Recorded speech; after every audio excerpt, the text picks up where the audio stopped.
You are listening to Talking Star Wars. Alex, may the 4th be with you. And Connor, may the 4th be with you also. May the 4th be with you all, audience. And thank you so much for listening to us these past few weeks. I think we're rounding out on almost 6 months worth of podcasts. Yep, and to celebrate the first 6 months of our podcast and Star Wars Day as a whole, we are releasing our first ever bonus episode.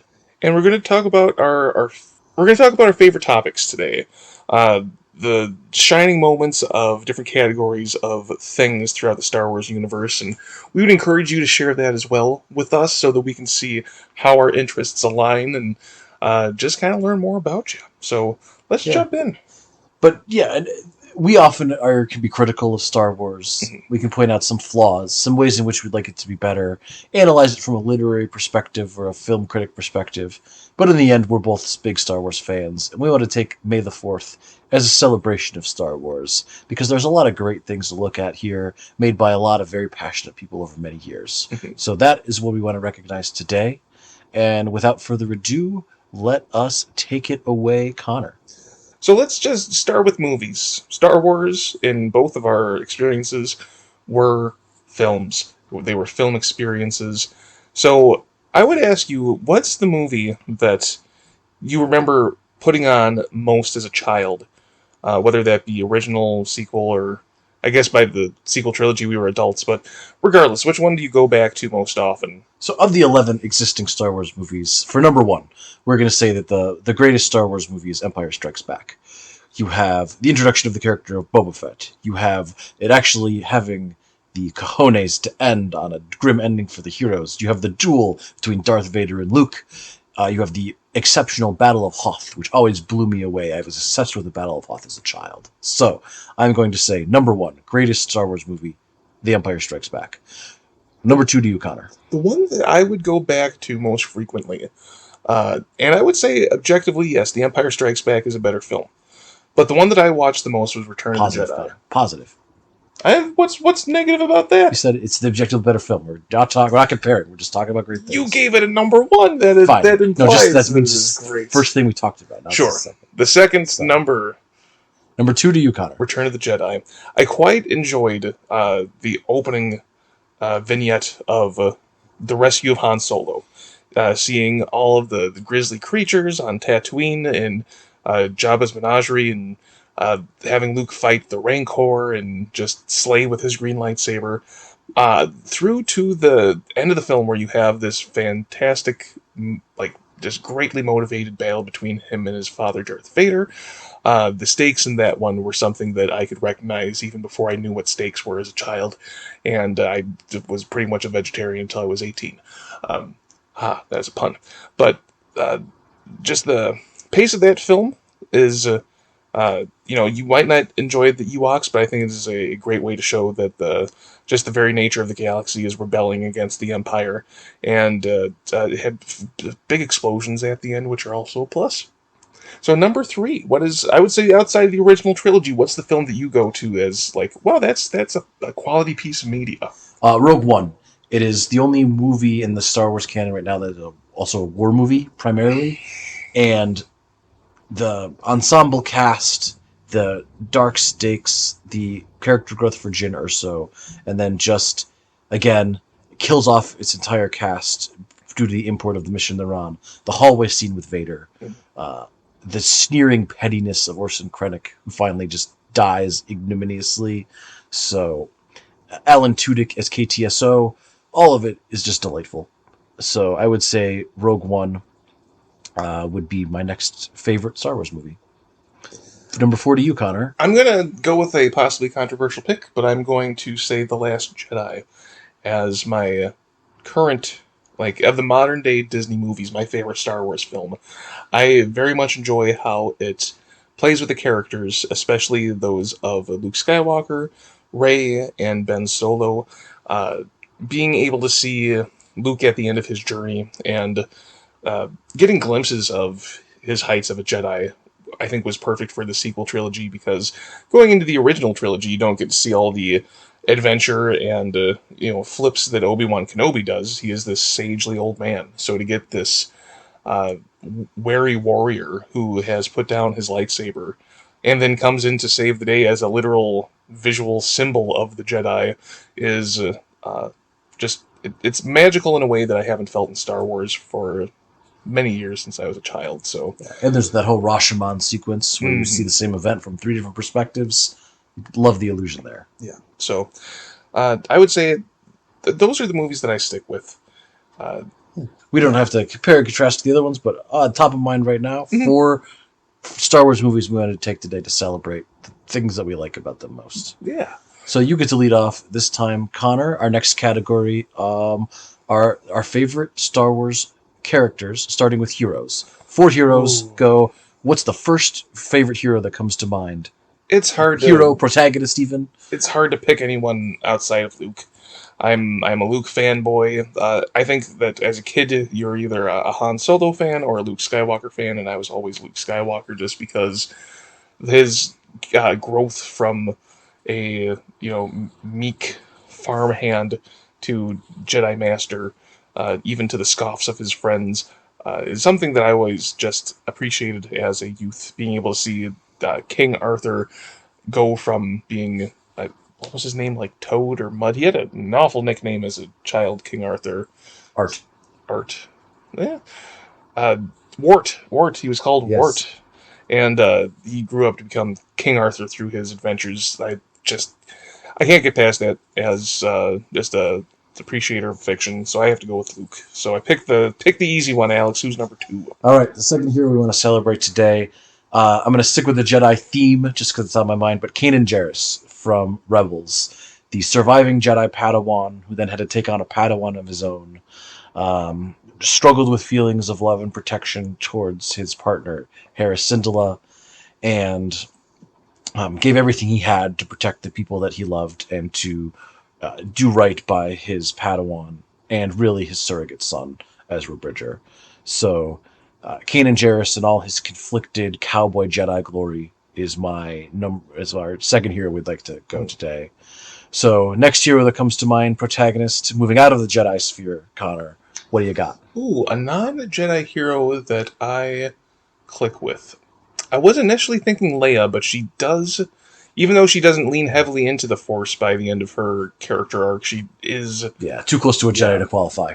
Ooh, I'm going to have to think about this then. So who would you pick outside of Jedi All right, characters? put me 2 in a row then. So for number 3, we'll go ahead and pick Mon Mothma, as recently depicted in Andor, as a strong female character who is not reduced to her gender and also has to make the hardest choices we've seen almost any character have to make in Star Wars media. And then in the whole world of Star Wars, maintains her continual drive, optimism, and sheer force of will to hold the New Republic together for decades, when the New Republic had no business lasting as long as it did with what it tried to do.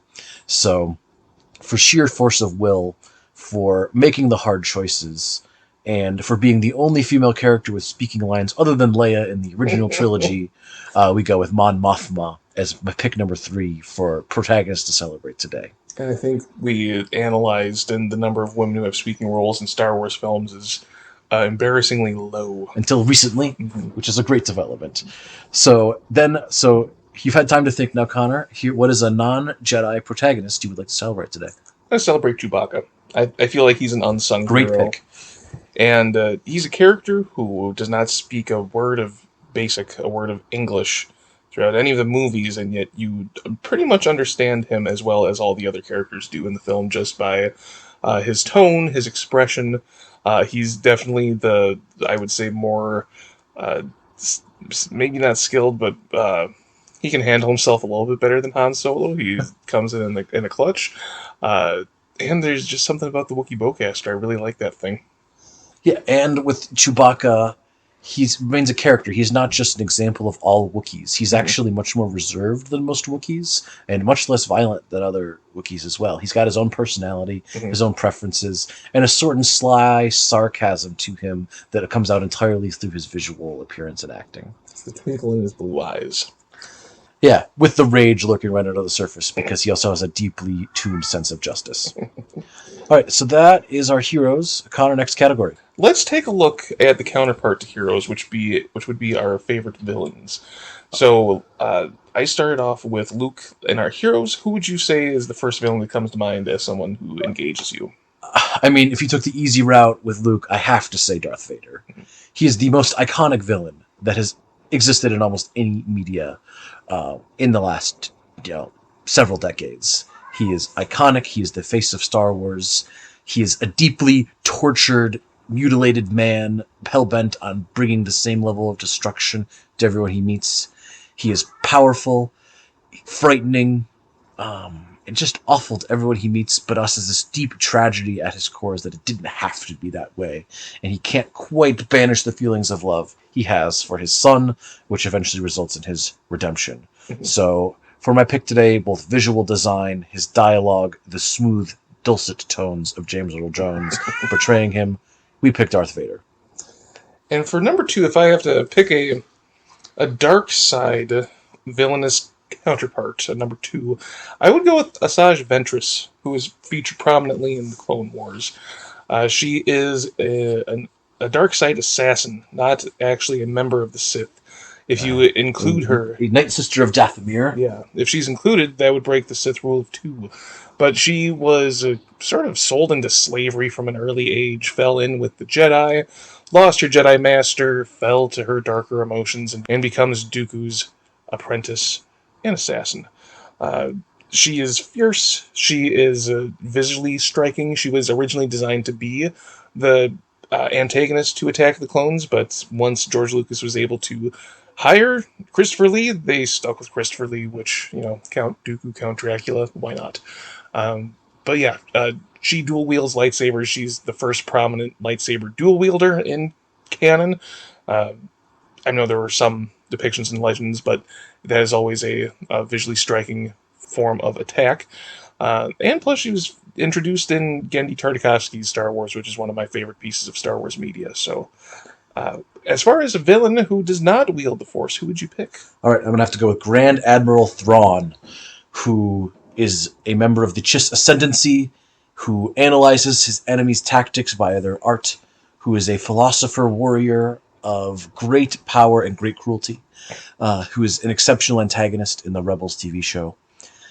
He maintains respect for his enemies, while at the same time never quite being sympathetic enough that you actually forgive him for any of the terrible things that he does. He might have reasons for doing what he does, certain cultural differences or goals he's pursuing, but he still kills a lot of people. But he never does so needlessly out of cruelty. He does so out of the necessity of doing what he believes is necessary for victory. So my pick is for his visual design. Yeah, and for the books that explain his backstory by Timothy Zahn, to his striking visual appearance, his utter ruthlessness, and then the cultured aspect he maintains and the respect he has for the heroes that he is up against. My pick for third goes to Grand Admiral Thrawn. So, Connor, let's go ahead and pick our last villain character you'd like to celebrate today. Oh, ho, ho, ho, ho. I gotta go with Jabba the Hutt. The man has a presence.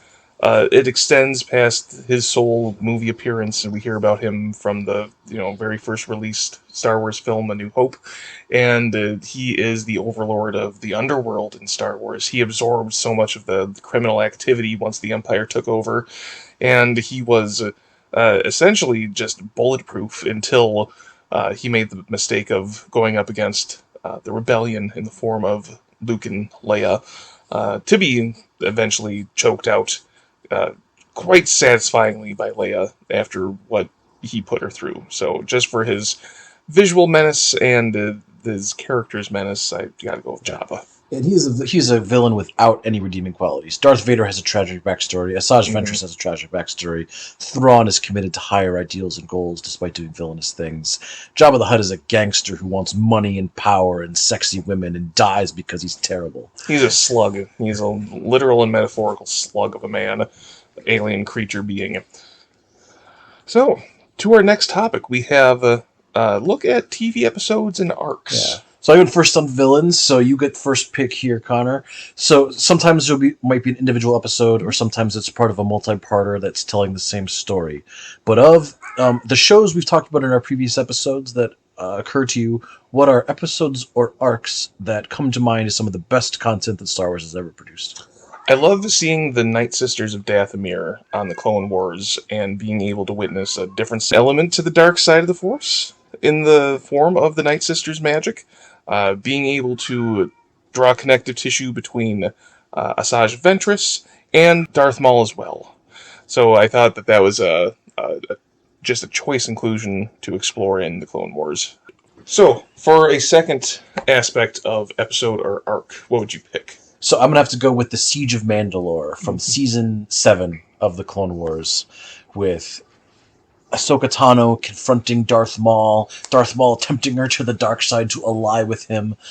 Both of them almost on the same side, but then having a climactic lightsaber duel, and then Ahsoka having just achieved victory, coming foul of Order 66.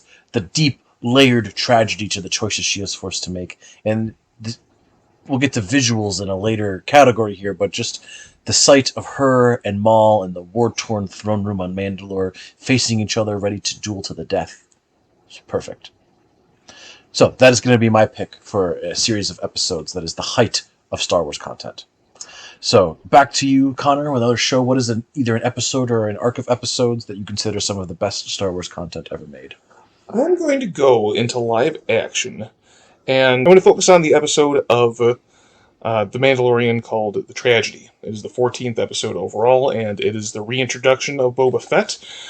We've seen him just foreshadowed pursuing Din Djarin and Grogu because he's looking for the set of armor that Din picked up in a previous episode.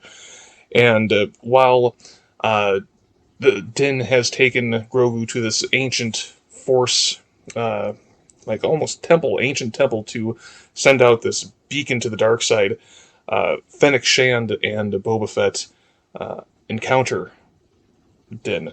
Not before the Empire comes in and we get an attack from stormtroopers who Boba Fett just throws them in a clinic and just beats them to no end, and we see the lack of effectiveness in stormtrooper armor.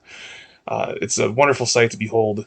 But then we get to see the Dark Troopers come in, have their first show of action, and just their insane might when it comes to effectiveness, strength, and terror. So it's an episode that packs quite a lot for just one live action episode. So gotta go with the tragedy in The Mandalorian. All right, and for number 4, I'm going to stick with our live action theme, but go to a different show, and I am going to pick the prison arc in Andor. Mm-hmm. It is probably one of the most visceral series of episodes that Star Wars has ever been in, where Cassian Andor for multiple episodes is trapped in prison in this inhumane environment, and the pressure cooker environment slowly results in him turning other prisoners to his side, convincing them to escape, ending in the monologue of Kino Loy convincing everyone one way out, but not able to escape himself. Oof, tragic. There is no other I've never felt more afraid for characters and more tense in Star Wars than I have during the moments leading up to the attempt at prison break in Andor.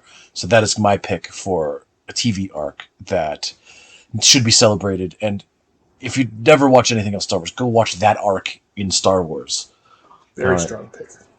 So that takes us through specific episodes and arcs. But as we know, even in maybe episodes or shows that overall might be not reaching the top echelons, there are specific scenes that just stick with you and can tie an entire episode or even series together by being the culmination of so many great aspects. So from any Star Wars media, comic, book, movie, show, anything, what are some specific scenes that come into mind that are worth celebrating today? So I could easily go with the "No, Luke, I am your father" line. I don't want to pick that, though, so I just want to pick one that is a quiet character moment between two that just helps show their personality so well, and it's when Han Solo's been thawed from his carbonite prison. He and Luke are just ready, riding off to their death. And Luke mentions, I grew up here, and Han Solo says, "You're gonna die here, convenient." And it's just that little bit of attitude, that little bit of Luke still having that sort of whimsical, like, oh, isn't this a fun coincidence? And Han Solo smarmily bringing the edge. So that's just one tiny character moment that stood out to me. Great. I totally agreed that encapsulates the sort of bromance between Luke and Han Solo very well.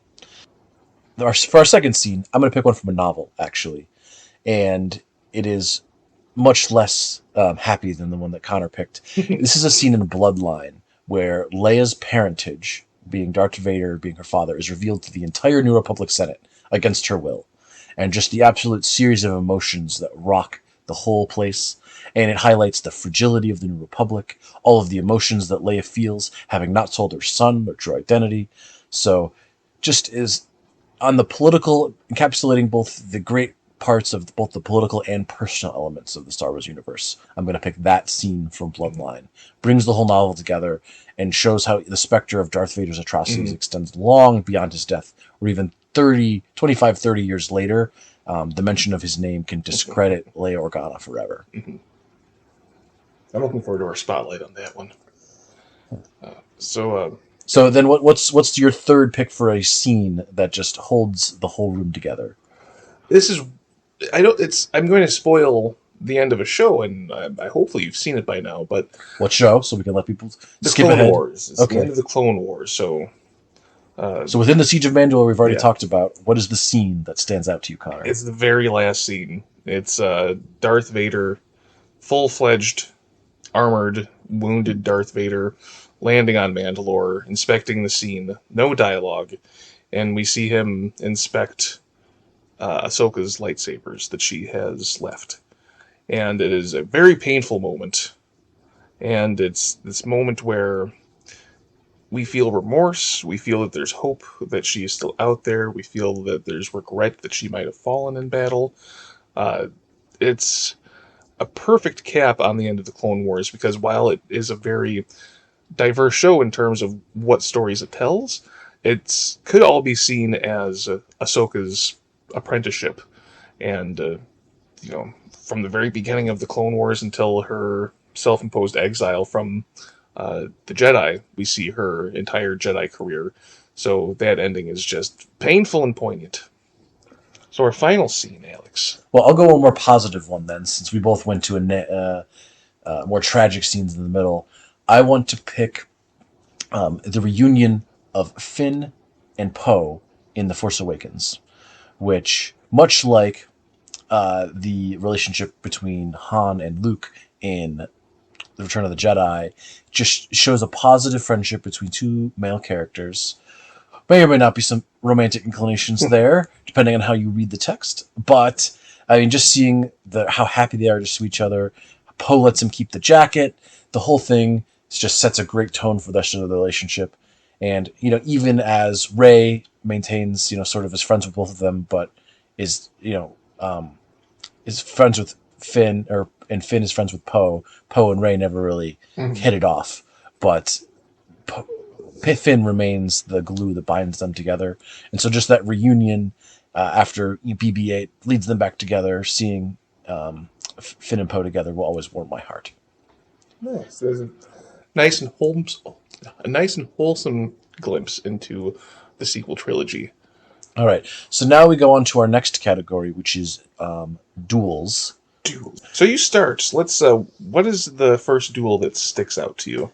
Right. So the first duel that stands out to me is probably the simplest one that we'll talk about on this list, and that is the final confrontation in Rebels Season 4 between Obi-Wan Kenobi and Maul, echoing their duel from many years earlier, where Maul killed Obi-Wan's master Qui-Gon Jinn, and has tracked Obi-Wan to the desert planet of Tatooine. Both of them have been wounded, grown, changed. Well, Obi-Wan has grown and changed. Maul has simply accumulated more and more grudges and more anger. He's grown bitter. Yeah, and has refused to grow, so he is still powerful, but Obi-Wan has eclipsed him long ago. So after their confrontation begins, in an echo of their first confrontation that resulted in Qui-Gon's death and Obi-Wan or Maul's initial defeat at Obi-Wan's hands, and it is a classic samurai duel. Maul strikes once, Obi-Wan blocks. Maul attempts the move that killed Qui-Gon Jinn, and Obi-Wan defeats him in a single strike. And then there, Maul dies in Obi-Wan's arms, begging for revenge against the Emperor, because even to his dying breath, he cannot give up on his grudges, while Obi-Wan comforts him in his last moments. So that would be the first duel I would pick to celebrate today. Just the emotional build-up from Maul's arc through the whole Rebels TV show, and then culminating in his pointless revenge, but, well, Obi-Wan stays true to himself as a Jedi and comforts him in his final moments. Excellent. What duel would you pick, Connor? So, for number 2. I would highlight Return of the Jedi's duel, but I already mentioned that in my favorite movie segment. So I would like to honor the Force Awakens duel between Kylo Ren and Rey. I feel like that duel it's interesting because it's multifaceted. It begins with Kylo versus Finn, but a dark side apprentice is no match against a fallen stormtrooper. But then when we have lightsaber fly into Rey's hand, we get the confirmation that she is a Jedi, even though we see her do a Jedi mind trick. That's one thing. Having her show like the full advanced technique of telekinesis is just visually exciting. And then that duel felt very passionate. It felt less polished than the prequel duels because we have a survivor, a scavenger, fighting against someone who is using a very aggressive emotional technique of battle in the form of Kylo Ren. So after the death of Han Solo, having these heated emotions, I don't think we get a battle that is as passionate in the rest of that trilogy, which could be to its detriment, but we're not going to talk about negative things. But I will say that it was a great way to end the return to Star Wars for the Disney era. All right. For duel number 3, I'm going to take it out of the lightsaber on lightsaber duels that we've looked at previously. One very long, one very short and to the point, one very brutal and bloody. For the third duel, I'm going to pick Han Solo's showdown with Tobias Beckett in Solo: A Star Wars Story, where Beckett, who has betrayed Han twice already, at least in the movie, depending on how you're counting, faces him off over the coaxium that has become the MacGuffin for the last half of the movie. Beckett trying to get the upper hand, talk his way into the situation, and before he can finish, his final bit of his gambit, Han shooting him right in the chest. And in an echo of what Obi-Wan did for Maul, then cradling his mentor as he dies. And Beckett, entirely understanding, having no rancor, knowing that his life had doomed him to an early death from the very start, and just full of regret, but not full of anger, and dying in Han's arms as one of the final pieces of Han Solo's innocence dies with Beckett, leaving him the husk of a man that Leia Organa finally recognizes that there's still some gold left underneath all of that guilt by the time the original trilogy goes around. But for the emotional impact and just what it reveals about each of their characters, I'm going to pick Han Solo versus Tobias Beckett. Yeah, definitely an underrated film is for moments like that. Just very serious and natural character development. All right, another duel, whether it be even a duel of words, a duel of lightsabers, a duel of rocks, a duel of ships. My runner-up for this would be the battle between Darth Maul, Palpatine, and Savage Opress. But I think I'll go with the first episode of Star Wars Visions with the Ronin, where we see this mysterious Force user trying to defend a village from this group of Darksiders, and the Ronin pulls out a red-bladed lightsaber, and much like Obi-Wan Kenobi, just executes his opponent with deftness. And we don't know that he's a Sith to this point, and he doesn't really demonstrate a lot of the traits of a Sith. He's truly not a Jedi because he is a selfish individual, but yeah, I find that first episode of Visions lets us know that we're going to be seeing some different corners of the Star Wars universe. So another short battle, but one that just quite excited me because anything that's Sith on Sith is rare in the Star Wars universe. All right. Well, then, Connor, it is your turn to pick first. We are now talking about battles in Star Wars. So, beyond an individual confrontation with the emotional stakes, Star Wars is also a galaxy often at war. Mhm. And while we don't necessarily want to revel in the violence, let's talk about the most visually distinct, large, or most important or most compelling large scale battles, either space or on ground, that you would like to celebrate today for Star Wars. I would pick the Battle of Endor because I feel like it is a great balance of space, ground, and magic battle, where you have the duel between Vader and Luke going on inside of the Death Star. You have Lando leading the rebellion into the Death Star in what I think is some of the best space visuals that we've seen. And then we have, which I will still defend, the Han Solo and Leia with the rebels fighting alongside the Ewoks, seeing all of the multifaceted ways that a primitive culture is able to overcome the Imperial machine. That's always what got me excited about battles, and battles aren't necessarily the thing that I go to Star Wars for, even though it's called Star Wars. But that'll be the that'll be the my pick from the original trilogy. All right. The first battle I'll pick for number two, I'm going to go with the guerrilla ambush in Rogue One, where the team that has been infiltrated onto Scarif has spread out into the tropical environment of this Imperial facility, and then at the signal, they light up the facility. Explosions ring the command center. Platoons of stormtroopers are mowed down, and the attack begins to buy the infiltration team time to retrieve the Death Star plans. I think it is one of the most realistic depictions of an insurgent activity as present in asymmetrical warfare, and just the way the juxtaposition of the tropical environment with the blood and the destruction, and then Orson Krennic's unbelieving reaction to the crisis, all just sells it as a great battle. And then it continues to grow more and more desperate. It goes on. Characters die. The stakes remain high, and the Battle of Scarif then extends through the rest of the film. I find kind of pairing that you speak about guerrilla warfare, picking a third battle, I would take a look at this one moment in Andor where he's a child and he's a part of this planet where I don't think there are any adults. There might be elderly people, but I think that most of the adults must have died during the Clone Wars. But it's a group of children who are kind of surveying their planet, and they are looking at a crash, and we have one Imperial, and we have this group of children who are throwing spears and rocks and these melee weapons, or using melee weapons.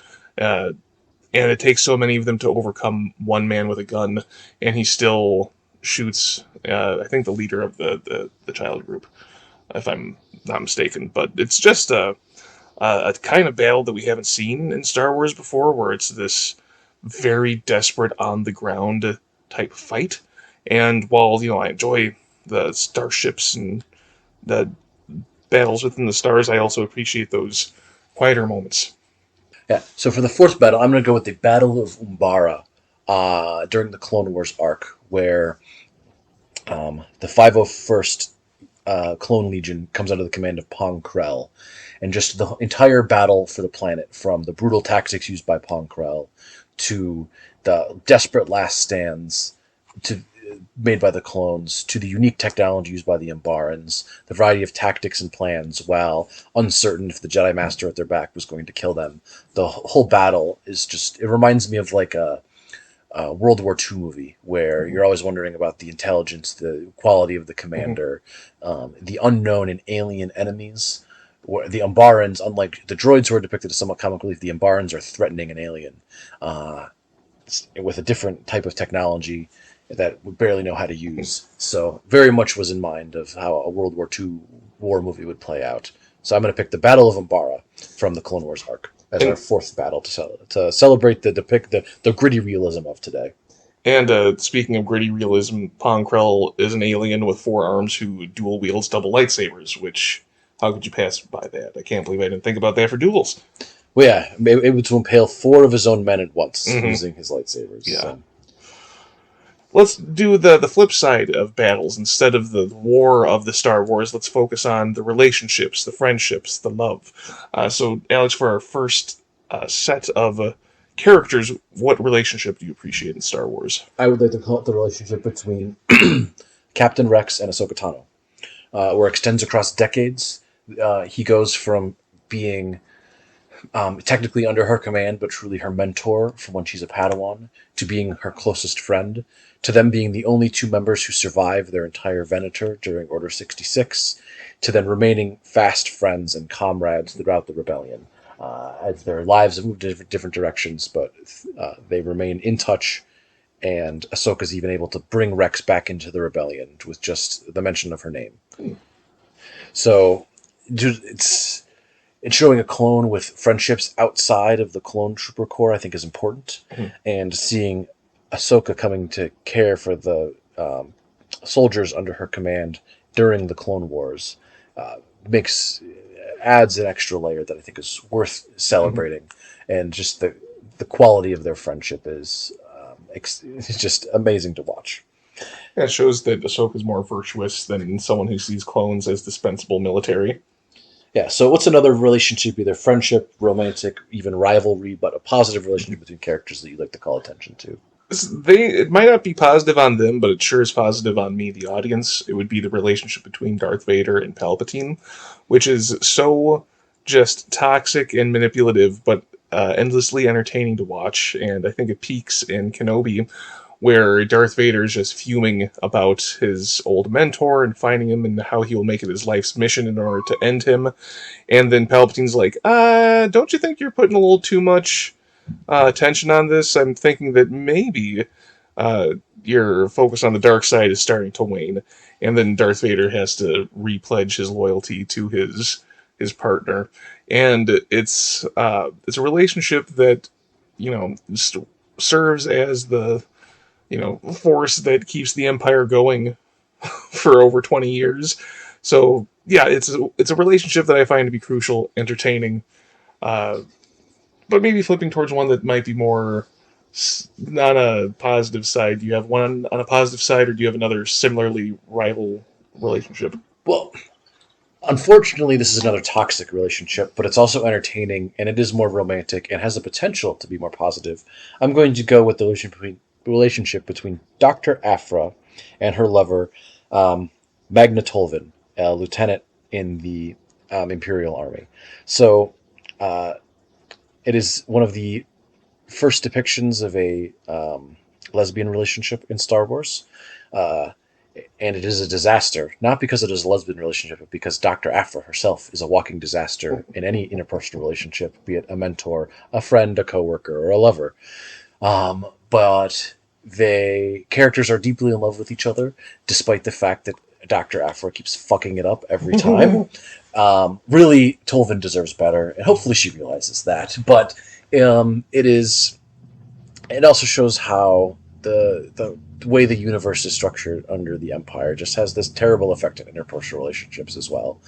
But the relationship with Tolvin is also one of the inciting factors for Dr. Aphra to attempt to get her shit together, even though that involves abandoning everyone who cares about her to go off on a self-sacrificial mission.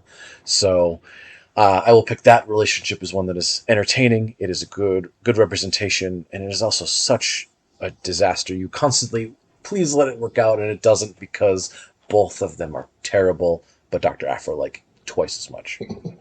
So for our final relationship we have to pick here, Connor, what is one you would like to call out? I'll go for one that's a little bit more positive, and it's the friendship and rivalry between Han Solo and Lando Calrissian.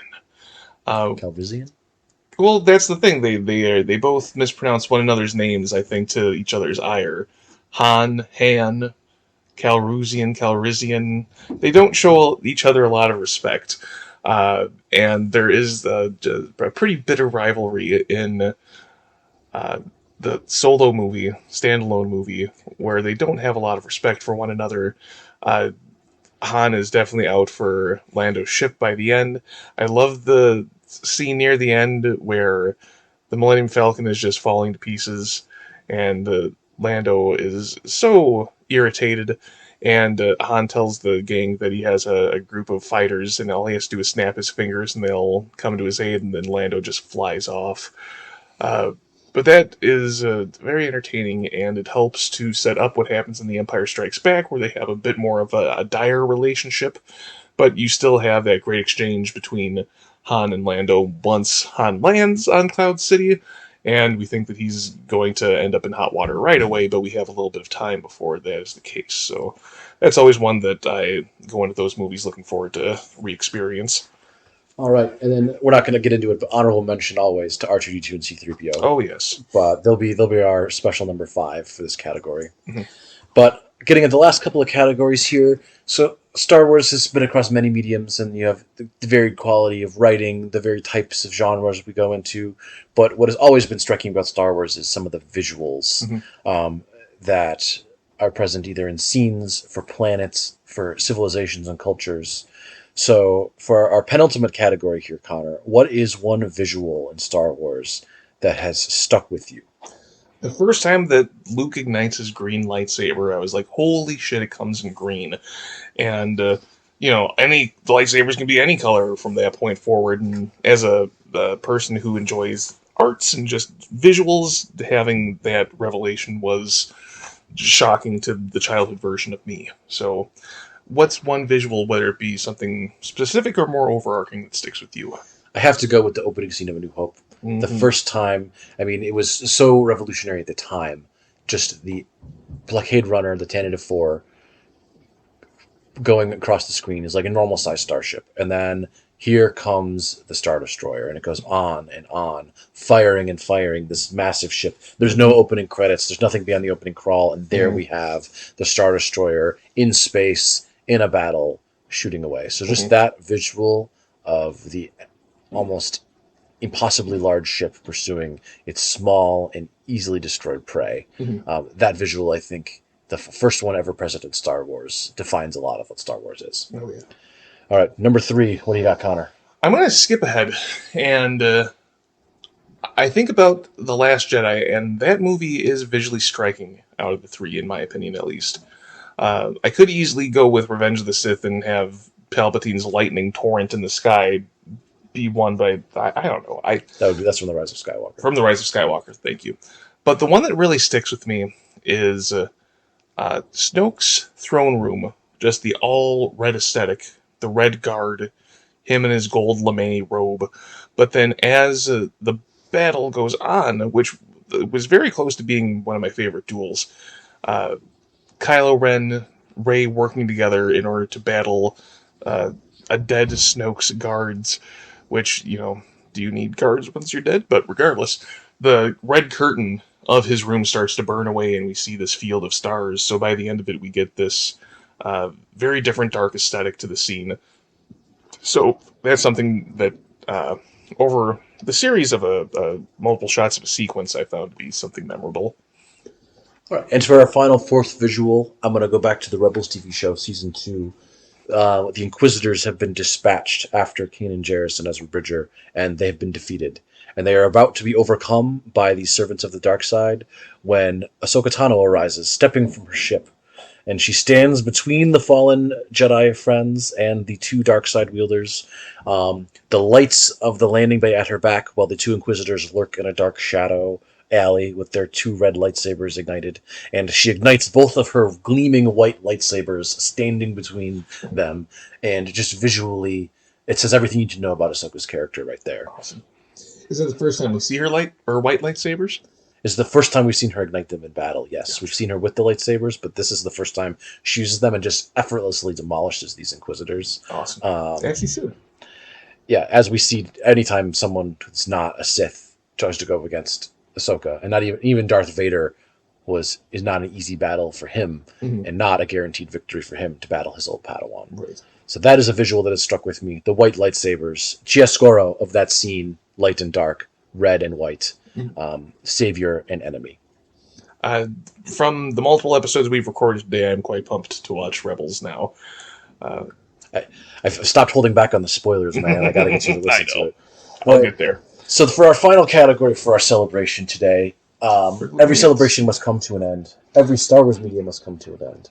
So we are looking today to talk about what are some of the best ending scenes.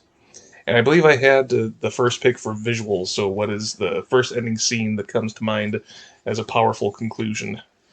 Oh, there's so many good ones to choose from. So yeah, the first ending I would like to pick was from a novel series. We haven't really touched on it much, but it's Alphabet Squadron.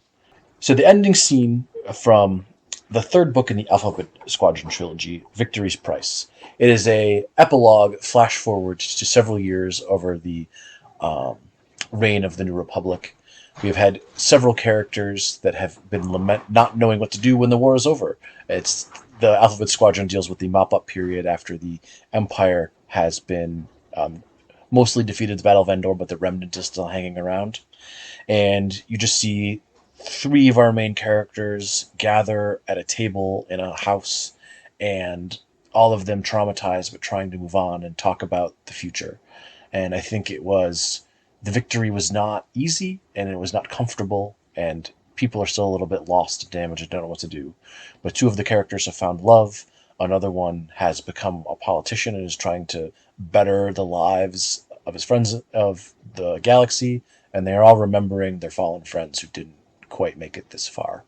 So that's going to be my pick for my ending I'd like to celebrate is it. Alphabet Squadron can be a little bit intense, but it ends in a place that I think where people have earned the ending they arrive at. Another reason for its high ranking in your expanded universe review. So I would say the one of the endings that resonates with me the most is the ending to season 2 of The Mandalorian, where we have Din Djarin hand Grogu off to Luke Skywalker. And even though I harped on Luke Skywalker's CGI face before, you have to be a cold and cruel individual if you don't produce a little tiny tear when Din takes his helmet off to say goodbye face to face to Grogu. So I need to say no more about that, but it touched my heart. So Alex, for our third ending. Kind of have to go with this climax of season 2 of Rebels, where Ahsoka Tano duels Darth Vader to the death in an exploding Sith superweapon, while Ezra Bridger desperately tries to intervene but is force pushed away, and he must save his wounded mentor, drag him away, and they are both trapped there. And then finally, the screen goes black, and then you see a wounded Darth Vader alone walk from this facility, and you have a pit in your stomach knowing what happened as we see Kanan Jarrus has been gravely wounded, Ezra Bridger holding a Sith holocron, and then with the first hint of red in his eye, it opens. So I'm going to pick that ending, sort of like Empire Strikes Back, where the heroes have staved off disaster, but I wouldn't call it a victory. Well, what a lovely conclusion, because The Empire Strikes Back is my final favorite ending scene in Star Wars. I watched that, and I'll say this: the The Force Awakens has an ending scene that leads right into The Last Jedi, and it's okay, but it's a little cheap because you can't conclude the story because it directly has a question that lingers on to the next one. Uh, that is somewhat the case in The Empire Strikes Back, but it is a more complete conclusion. But we still have the unresolved tie of having our rebels need to save Han Solo, and Luke having to confront his father. But the story in itself is wrapped up. But one of the reasons why I watched Return of the Jedi so often as a kid is because I would watch The Empire Strikes Back and then immediately have to watch Return of the Jedi after it. I would sometimes watch the Return of the Jedi on its own for my own fun, but whenever I would watch The Empire Strikes Back, I, still had that dissatisfaction and needing this overall story to close. Not exactly in the same way as The Force Awakens and The Last Jedi again, but it's really the scene that ties the whole room together, or the whole trilogy together, as it were. Yeah, and I think as we began at the first movie pick, we end with the ending of the first movie we talked about with The Empire Strikes Back. So this has been our May the 4th celebration of Star Wars, where rather than sometimes nitpicking or analyzing as we normally do, we wanted to talk about things that just at the top of mind are there to celebrate about Star Wars. There are obviously many things we couldn't touch on, movies we couldn't talk about, many duels that we would have liked to have discussed, but this has just been Connor and Alex sitting down and talking about here's some of the reasons why Star Wars has lingered and remained so impactful on our lives as we continue with both, as fans, as podcasters, and as, people. So we'll have our Reddit linked to this podcast or this video, depending on the platform you're experiencing it on. We are very open to your conversations. Tell us your favorite aspects of Star Wars. Start the conversation going. We will reply to you because we have that kind of time.